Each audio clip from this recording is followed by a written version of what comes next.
Alors aujourd'hui j'ai décidé de vous faire mes favoris du mois de février. Donc je suis un peu désolée, je vais peut-être avoir la tête ailleurs parce que j'ai des problèmes avec mon portable. Si vous me suivez sur Snapchat, voilà, j'ai mon portable qui a arrêté d'avoir un appareil photo. L'appareil photo me donne un écran noir, ce qui fait que je suis en train de gérer un autre téléphone portable pour reprendre mes sauvegardes. Enfin bref. C'est le truc qui m'agace parce que j'ai pas que ça à faire, mais bon, c'est pas grave, on va garder le smile, c'est le plus important. Il n'y a pas mort d'homme, c'est ce qu'il faut se dire. Donc, les favoris du mois de février, c'est un peu le bordel. Il y a... Non, cette fois-ci, il y a autant de maquillage que de produits soins. J'ai pas vraiment fait plus cette fois-ci. Il y a des produits qui sont en doublon certaines fois, c'est-à-dire je vais avoir 2 masques, je vais avoir 2 poudres libres pour matifier ou quoi que ce soit, parce que je les utilise une fois sur 2, etc. Donc voilà, on va commencer par le soin, comme ça c'est fait, et ensuite on va faire le maquillage. Donc le premier produit dont je veux vous parler, j'ai fait un article sur mon blog dimanche dernier et en fait c'est le masque hydratant, enfin le masque gel fondant désaltérant avec des extraits de Christ Marine de Sephora et franchement moi je l'adore, voilà je vous ai fait un article dessus, c'est pas pour rien, il sent super bon, enfin moi j'adore, je trouve qu'il est super hydratant, la peau est repulpée après, enfin moi je le kiffe. En plus il laisse un léger fini, un peu pas huileux mais on sent que c'est hydraté, mais après on peut se maquiller au bout de 10-15 minutes, donc ça c'est plutôt cool. Et voilà, pour le prix 13,95 €, je trouve que c'est un très bon produit. Ensuite un autre masque, cette fois-ci c'est pas du tout le même prix, c'est de chez Lancôme, c'est le Hydrazen Masque, sérum en masque de nuit hydratant anti-stress. Alors ce produit là, moi je l'utilise souvent quand j'ai pas le temps de faire un masque pour hydrater ma peau, quand je sens que ma peau elle commence à être un peu embêtante, c'est-à-dire elle commence à me gratter ou quoi que ce soit, et je l'apprécie énormément. Au niveau de l'odeur, moi je trouve que c'est très léger, alors c'est parfumé mais c'est très léger, donc bon bah moi pour l'instant je fais pas d'allergie à ce type de produit, de toute façon j'ai l'impression de pas faire d'allergie aux produits parfumés mais aux produits parapharmaceutiques non parfumés. Bizarre. Donc franchement c'est un très bon produit pour moi. Ma peau le lendemain matin est hydratée, repulpée encore une fois, et le teint aussi est plus beau quand même. Donc j'apprécie énormément ce type de masque. En plus moi les masques de nuit je les apprécie plus que les autres puisque c'est un gain de temps, puisqu'on l'applique et ensuite on va se coucher quelques minutes après. Je trouve que la peau elle absorbe mieux ce type de masque. Et donc les effets sont quand même plus visibles je trouve, donc voilà. Après le prix je crois qu'il est assez cher, je crois qu'il est dans les 80, 60, 80 €, je ne sais plus, mais il faut dire que c'est un bon produit. Alors le soir j'utilise cette crème là, c'est la Dream Skin Advanced de Dior, donc je garde toujours l'emballage. Pourquoi? Parce que quand j'ai des photos à faire, voilà, je garde les emballages. Alors, c'est un soin anti-âge global créateur de peau parfaite. Alors, qu'est-ce que je peux vous dire sur ce produit? Donc déjà, la texture est pas si grasse que ça. Moi, je le mets en général le soir parce que bon, moi, la journée, il me faut plus des fluides, sinon je brille de partout. Donc, je vais pas m'amuser à tester des nouveaux trucs la journée. Fluide c'est très bien, ça c'est un peu plus costaud qu'un fluide, par contre elle est moins grasse que la crème d'Estée Lauder, la Supreme Plus. Alors en premier je me suis dit je vais peut-être avoir un problème d'hydratation ou quoi que ce soit. Moi c'est vrai que certaines fois je l'associe avec un sérum. Il y a un effet anti-âge, alors oui qui est présent, moins que celui d'Estée Lauder je trouve. Je trouve que j'ai pas l'impression cette fois-ci de ressortir d'un lifting ou quoi que ce soit. Mais il y a cet effet quand même où la peau est quand même toujours un peu tendue, liftée. Au niveau du teint, je trouve pas que ça donne plus un meilleur teint que d'habitude ou pas. Après, moi depuis que j'ai utilisé la Estée Lauder, mon teint était quand même plus beau, plus facile à travailler. Donc je pense que voilà, ça continue la suite d'Estée Lauder.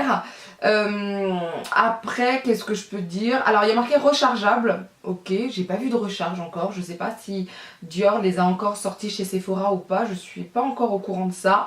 La texture est très agréable, c'est pas gras après, vous n'avez pas un fini gras après, ça ne colle pas, c'est rose et l'odeur Ouais, c'est une petite odeur légèrement parfumée. Après, au niveau de l'hydratation, je dirais pas que c'est celui qui hydrate le plus. Mais je pense qu'il fait son boulot correctement. Voilà, donc moi ça me suffit. Ensuite, au niveau du maquillage, je voulais vous parler de ce produit d'Yves Saint Laurent parce que ça fait un moment que je l'ai mais je vous en parle pas. C'est la touche éclat d'Yves Saint Laurent. Alors moi je l'ai en couleur 2, voilà c'est ça. Alors c'est en fait un produit qui permet de donner de l'éclat à certaines parties du visage. Moi personnellement je l'utilise souvent comme anti-cerne parce que j'ai pas des cernes très prononcées ou quoi que ce soit. Et puis si je l'utilise pas comme anti-cerne, je le mets un peu au niveau de mes tempes. Je fais mes zones, voilà, les zones que je veux illuminer en fait tout simplement. Et je le trouve vraiment bien, il fait très naturel. Il n'y a pas besoin d'en mettre énormément je trouve. Voilà, moi je l'aime vraiment. En plus moi j'aime bien le côté où on a le petit pinceau, faut appuyer ici pour que ça sorte, enfin voilà. Moi j'apprécie beaucoup ce produit, d'ailleurs j'en ai un deuxième donc ça c'est cool. Voilà, j'aime bien ce produit, c'est tout ce que j'ai à dire. Je continue avec une sorte d'anti-cerne, enfin pour moi touche éclat c'est aussi un anti-cerne, avec les anti-cernes de Kat Von D, les Lock It Concealer. Donc j'en ai un, c'est le L11 Neutral, de toute façon chez Kat Von D, ma teinte en général c'est neutral, je sais pas, enfin je pensais que ça serait warm, chaud, mais en fait non c'est neutre. Et j'ai le White Out, à chaque fois je voulais l'appeler le Lock Out, je sais pas pourquoi. Le White Out, alors je vais vous dire comment je les utilise, donc c'est ce que j'ai utilisé aujourd'hui par exemple. J'ai mis celui-ci partout en fait, au niveau de l'anti-cerne, au niveau de ma zone T, tout ça pour donner de la lumière. Et j'ai rajouté quelques touches de celui-ci pour donner encore plus le côté plus clair. Voilà, c'est ça que je voulais. Certaines fois il m'arrive d'utiliser celui-ci avec d'autres anti-cernes, ou juste certaines fois il m'arrive de le mettre au niveau des tempes, etc. pour avoir vraiment un côté là vraiment plus clair. Faut pas en mettre trop du White Out parce qu'il est vraiment clair, et pour les peaux comme moi un peu mat, légèrement mat, j'ai la peau légèrement mat, ça peut être trop blanc et faire un côté grisâtre ou quoi que ce soit, faut savoir doser. Et celui-ci là, le concealer normal quoi, le Lock It, enfin là aussi c'est Lock It mais bon, je trouve qu'il camoufle très bien, il assèche pas. Alors moi après je mets toujours un soin en dessous de mes yeux comme vous l'avez vu dans ma routine du matin. Mais voilà, je l'aime beaucoup, il rentre pas dans les plis, il tient très bien, enfin moi j'apprécie énormément ces anti-cernes là. Je trouve qu'il est même mieux que celui de Sephora, et pourtant j'adore celui de Sephora. Mais c'est le même type de concealer, d'anti-cerne, mais en mieux. Donc celui-ci je sais que je le rachèterai. Pour les lèvres, j'ai essayé ce mois-ci le Liquid Velvet de Ciaté London, et là j'avais la teinte Pin-Up, et comment vous dire, j'ai kiffé.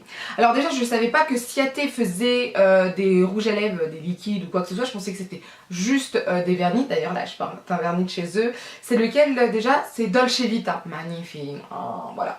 Bon, je l'ai essayé plusieurs fois, enfin je l'ai essayé une fois déjà. Texture mais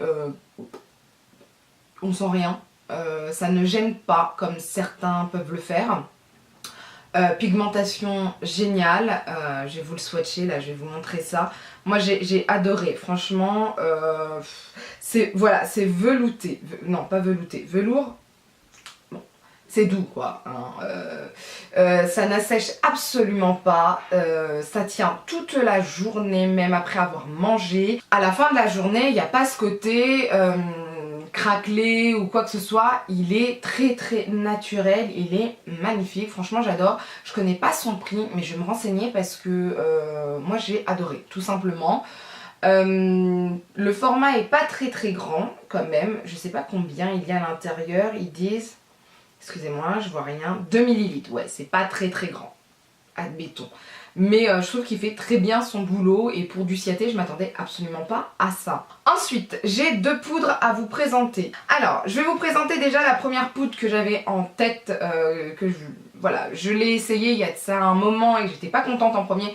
Et en fait j'ai réussi à l'utiliser correctement. C'est la Laura Mercier Invisible Loose Setting Powder, poudre libre invisible fixante universale. En premier je l'aimais pas parce que je trouvais qu'elle laissait des traces etc. Les pores étaient plus visibles, tout ça. Et en fait Je pense que ça dépend avec quoi on l'utilise. Alors moi je l'ai utilisé une fois avec la base matifiante de Make Up For Ever et ensuite j'avais mis un fond de teint, c'était quoi déjà comme fond de teint? Fond de teint basique et j'avais mis ça après et ça n'allait pas. Voilà, donc ça il faut pas le faire. Je pense que c'est une poudre déjà qui matifie beaucoup, ok. C'est une poudre donc qu'il faut utiliser plutôt avec un fond de teint pas matifiant parce que moi en tout cas sur ma peau ça me laisse des plaques en fait, des endroits où ça va bien capter le fond de teint et d'autres endroits pas du tout, donc ça il faut faire attention. Par contre moi j'adore l'utiliser en dessous de l'œil. Alors elle blanchit un peu le teint, donc c'est pour ça que je préfère juste en dessous de l'œil, pas partout. Et ça donne un côté vivifié, enfin voilà, on a l'impression d'avoir un regard plus éveillé, donc ça c'est plutôt sympa. Je l'utilise certaines fois vous voyez, en baking, mais je fais attention de pas trop en mettre parce que comme elle est sacrément blanche, c'est peut-être pas absolument ce qu'il faut faire, donc je l'utilise plutôt genre je prends un pinceau et puis je tapote et puis après je lisse, voilà. Donc ça c'est plutôt bien, voilà, j'ai réussi enfin à l'utiliser correctement, donc j'en suis contente parce que elle coûte pas non plus des mille et des mille, mais bon c'est quand même un produit, voilà, ça coûte pas 5 € non plus, donc je suis contente de savoir l'utiliser enfin, mais je l'utilise pas n'importe comment. Une que j'utilise n'importe comment et que franchement c'est une poudre magnifique, c'est la Lock It Translucent poudre fixatrice de Kat Von D. Alors cette poudre elle est quand même magnifique, c'est à dire que elle matifie mais elle donne un côté glowy, comment vous dire ça? En fait à l'intérieur vous avez comme des cristaux, enfin pas des cristaux, quelque chose qui illumine, c'est légèrement irisé, voilà, légèrement irisé. Donc ça matifie mais ça donne un côté bonne mine, mon teint est lumineux, voilà, mon teint est lumineux et franchement j'adore cette poudre, voilà, je l'utilise, alors elle j'utilise en baking, en tout ce que vous voulez. Alors oui, elle a une odeur d'œuf, non pas d'œuf, de farine. Vous savez quand vous faites des gâteaux, bah ça a la même odeur, donc c'est assez spécial. Moi franchement je l'adore, j'aurais bien voulu qu'il le fasse en format compact, donc j'adore cette poudre. Voilà, je pense que vous avez compris, j'adore, voilà. Ensuite, dernier produit, c'est ce petit sèche-goutte, ou goutte sèche, non, je sais pas comment ça s'appelle, un goutte pour faire sécher le vernis, ouais, donc c'est Drip Dry de OPI. Alors moi j'avais le sèche-goutte, j'appelle ça sèche-goutte, hein, je sais pas comment ça s'appelle, de Sephora, sauf que quand j'allais me coucher certaines fois j'avais des petites marques de mes draps sur mon vernis, et ça c'est le genre de truc qui t'énerve, hein. Tu passes une demi-heure à faire tes ongles, tu laisses sécher, avant de te coucher tu fais quand même le truc clac clac pour savoir si ça va, ça a l'air d'aller, tu te réveilles le lendemain, t'as des traces de drap. Normal. Et avec celui-ci, bah j'ai rien du tout, c'est lisse, j'ai pas de traces de drap etc, ça sèche mais super vite, donc c'est sûr, malheureusement je n'achèterai plus celui de Sephora, je pense que je vais le terminer ou pas en fait. En fait je me rends compte que celui-ci est vraiment tip top, même celui de Mavala, c'était Mavala, oui c'est Mavala, n'a rien à voir, c'est... Celui-ci sèche trop bien. Donc si vous voulez vous faire votre vernis en 30 minutes même pas et ensuite faire ce que vous voulez, et bah c'est ça en fait qu'il faut prendre. C'est vraiment génial. 9 ml, je sais plus combien il a coûté, mais j'en ai rien à faire, je le rachèterai. Donc il est vraiment bien, il laisse le côté super... comment dire ça, super brillant, tout ça du vernis. Moi je kiffe énormément ce truc, donc voilà, je kiffe, je reprendrai. Je vais peut-être me faire des stocks, on sait jamais. Voilà. Pour finir, je voulais vous parler d'une série que j'ai découverte ce mois-ci. Beaucoup de gens en parlaient, etc. Et c'est Black Mirror. Alors, Black Mirror, c'est quoi? En fait, si vous connaissez un peu, c'était Au-delà du réel. L'aventure continue. Donc, c'était Au-delà du réel. Moi, j'ai connu ça quand j'étais jeune. Très jeune. En fait, c'était plusieurs histoires. Chaque épisode avait une histoire, voilà, c'était pas relié, etc. Et là c'est la même chose, chaque épisode a une histoire. C'est tout ce qui est science-fiction, pas que, vous me direz. En fait c'est comment vous dire ça? C'est ce qui pourrait arriver dans notre monde un jour, plus tard, ou peut-être maintenant, enfin je ne sais pas. Ça nous permet de nous poser des questions sur notre société et c'est vraiment intéressant.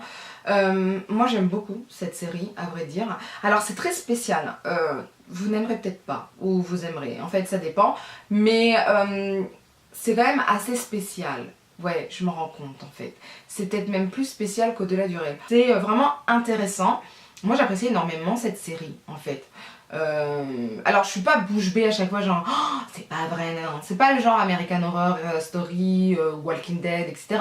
C'est un truc où tu regardes, puis tu te dis à la fin, ah ouais quand même, ouais ça pourrait être comme ça hein, dans la vraie vie. Donc voilà, c'est quand même intéressant je trouve. Bah sur ce, la vidéo est finie, j'ai fini mes favoris. Dites-moi vous, quels sont vos favoris de ce mois-ci. Dites-moi si vous connaissez les produits Kat Von D, je pense que vous en avez entendu parler et peut-être déjà essayé. Dites-moi ce que vous en pensez, voilà tout simplement. Et puis voilà, pour ce mois de mars quand même, on va parler vite fait du mois de mars. J'ai eu pas mal de demandes pour des tutos ou quoi que ce soit. Je les ai prises en considération, je vais essayer de les faire pour le mois de mars, ce qui est plutôt faisable, quoique je réfléchis. Non, je pense que c'est faisable parce que j'ai pas mal de produits à tester ce mois-ci, mais il y a un moyen de moyenner, vous inquiétez pas, c'est faisable. Donc voilà, sur ce, j'espère que vous allez bien. Ça, je vous le dis jamais en vidéo, j'espère que vous allez bien. Ouais, je vous demande jamais. Sur Snap, souvent, mais je le dis toujours à la fin. On m'a fait égoïste, encore une fois, c'est moi. Mais je vous le dis jamais en vidéo, alors je vous le dis en vidéo. J'espère que vous allez bien. J'espère que vous allez passer une bonne journée, une bonne semaine. N'hésitez pas à lever les pouces vers le haut si la vidéo vous a plu, à partager la vidéo parce que vous savez très bien que plus on est de fous, plus on rit, et à vous abonner pour ne pas oublier quoi que ce soit d'intéressant. Oui, parce que là, je suis en train de vous dire que tout ce que je fais sur ma chaîne est intéressant. Meuf égocentrique. Voilà, sur ce, je vous fais de gros bisous. Bye!